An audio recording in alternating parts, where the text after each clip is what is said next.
further ado, Greg Masse. Thank you. So, Greg, we're going to ask the most obvious question. What inspired you to write this book? Well, I think that it's important for so many people to understand what religion is in so many ways. And the purpose of the book is to actually communicate a new way to celebrate religion and a new way to understand religion, more so from the heart and from the spirit and from the soul. So that is the message, inspiration behind the book.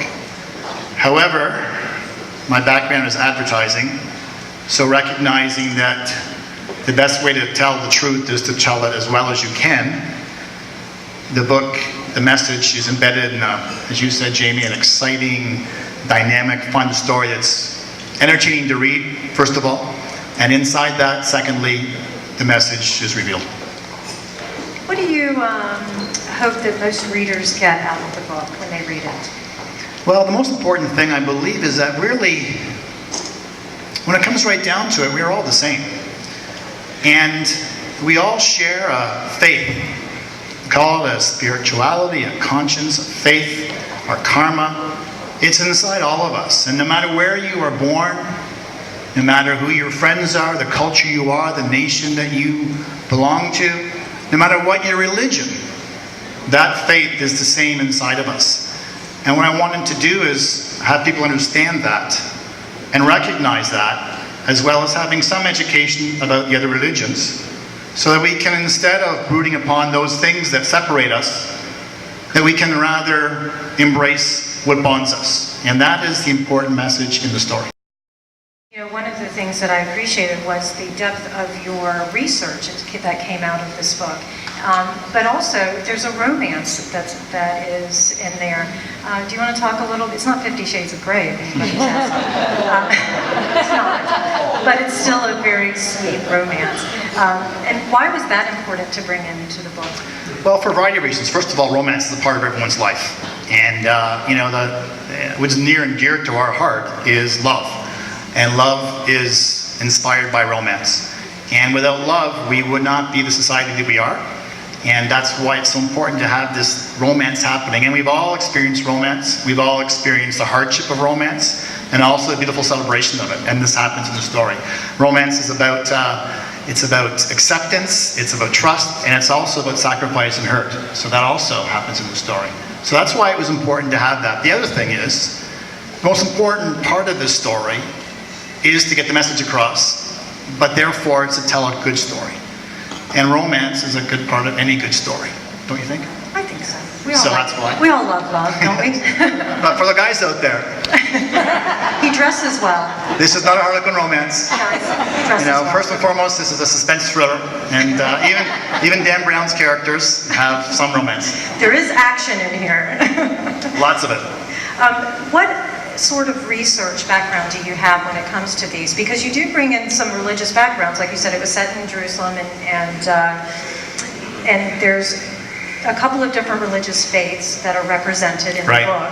What sort of research did you have? Well, I was born Christian, and I went into marketing and advertising. I worked a regular career, had an opportunity to end my career and move on and do something else. Part of that journey was going back to college, and I went back to study theology, but not to be a preacher or not to be a minister, rather just to answer my own curiosity about what different religions were.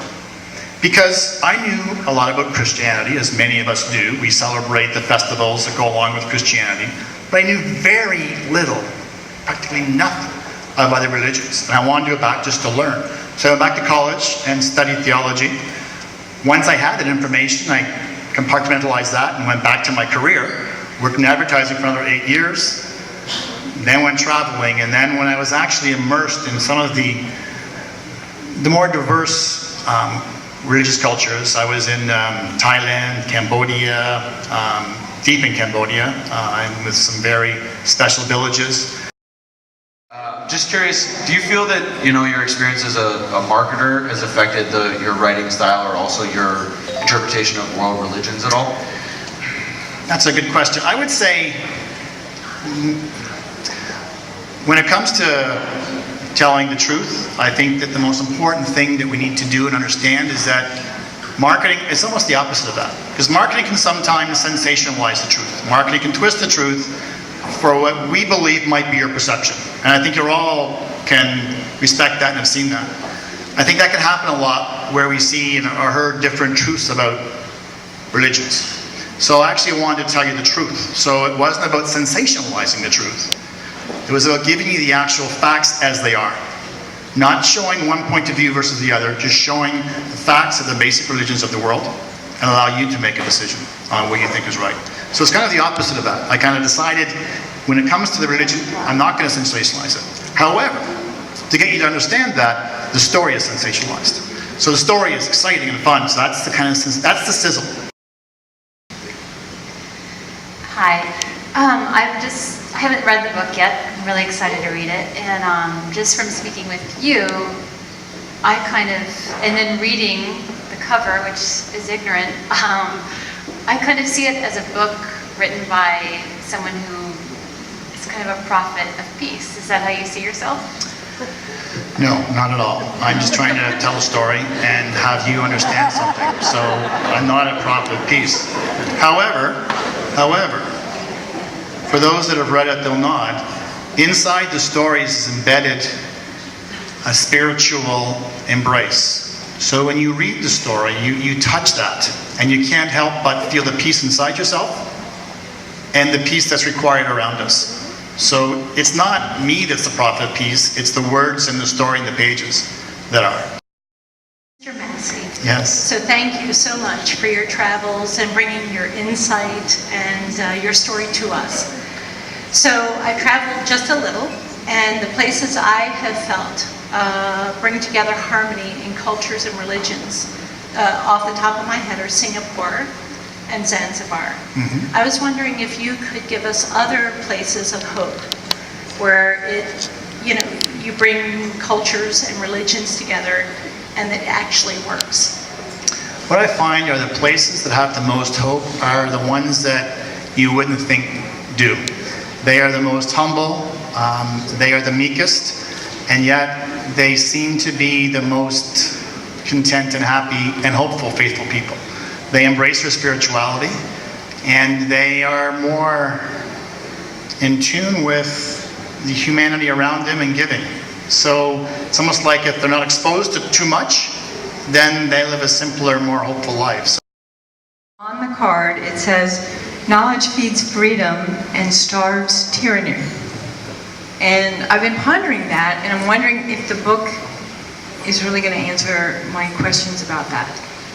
well, it won't answer your question specifically about the line, the phrase, but I think the phrase, someone once told me, and it was Bob Miles, who's around here somewhere, that prejudice is ignorance. That we are prejudiced if we do not understand the truth, and we are ignorant. So ignorant is this lack of knowledge. If we have the information and the knowledge for ourselves, then we are able to make a decision for ourselves about how we step forward. What can happen so often is that we are sidetracked, and our perception can change by what we see in the media, by what our friends say, and so often with respect to the Middle East, with respect to other religions, it is wrong. What we're seeing is a sensationalized element of the truth. And that can lead us in a direction that is not healthy for us individually, nor healthy for us as a community. Because we see the wrong and the bad and the terror, and not the humble and the good and the gracious and the hopeful. And that by far outweighs the other. And so if we have inside this story the knowledge of, just a small knowledge, it's not like the book is loaded with, scripture and it's deep and you're going to go, oh, it's a little bit of knowledge that allows you to decide for yourself. And that knowledge will feed your freedom of your mind, and then it will starve your ignorance. And that's the meaning of the phrase. So thank you for asking that question. Okay, we have a statement. You asked for statements from people who have read the book, and I have read it and loved it. The first third, I was intrigued. The second third, I was riveted. The last third, my eyeballs couldn't move fast enough. I was trying to get through it. But a couple of points that I took away from it. First of all, having read the Bible, I've always been very sympathetic to the wars being religious wars, as I had always perceived them. And it changed my perception, and you said it far more eloquently in the book than I could possibly begin to. But the way you talked about the wars being wars for land, which gave people power, so the wars really weren't about religion, was an eye-opener for me. And the other thing you mentioned in the, I think it was the airport scene with the little boy, that they look at Americans as how, was it something about how do you send your child to school afraid that he's going to get shot, which was just such an eye-opener for their perception of what life is like over here. So 2 points that really made an impact on me about the book. So thank you, Greg. Thank you very much. And I'll just comment briefly on those 2 points. The latter point is that, it's very interesting because when I was traveling, I met this Palestinian man. He lives in the West Bank. You're very impoverished. There's like terror, acts of violence constantly. He's raising a young family, and he says to me, "Are you an American?" Nod. He says, "It must be, do you have kids?" And I said, "No." And he says, "A good thing you don't have kids, because how could you feel safe with kids in America?" And I was surprised. I went, why would he think that? And I asked him what he meant, and he said, "Well, you can't even send your kids to school without fear of them being shot." So here's this man living in, we know how he's living, and he's thinking his kids are safer there than they are here. And that's, again, it comes down to what he is seeing. Comes down to what he is being told. He's being told, he's seeing that your kid's going to get shot in school in America. What a terrible place to live. And we know that is so insignificant and so random. And yet, look how he's living. The first thing she talked about was, a lot of wars are fought on religion. But if you study the history of it, you soon realize that wars are fought over land and the power and control of the land. The religion becomes the label. It becomes the uniform which you can dress this individual in and your team in and say, they're wrong and we're right. We're fighting on the side of God. We're going to win. And it becomes a motivation. It's not often, very, very rarely, it's about religion. It's about power. Even in the Middle East right now. It's not about religion. It's not, the West fighting Islam or Palestinian Muslims fighting Israeli Jews. It's about control of the land and where the border is going to end up and who took the land from who and who did the land belong to.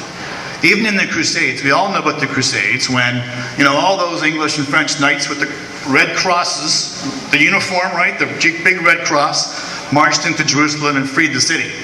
All on the, because of fighting for God and allow the pilgrims to return to Jerusalem, and it was all put on by the Pope. The real reality of that is that at that point in time, the trade routes were becoming very significant between the Far East and Europe. And the way through that trade route was Arab-controlled Jerusalem and Palestine. So, the real motivation was let's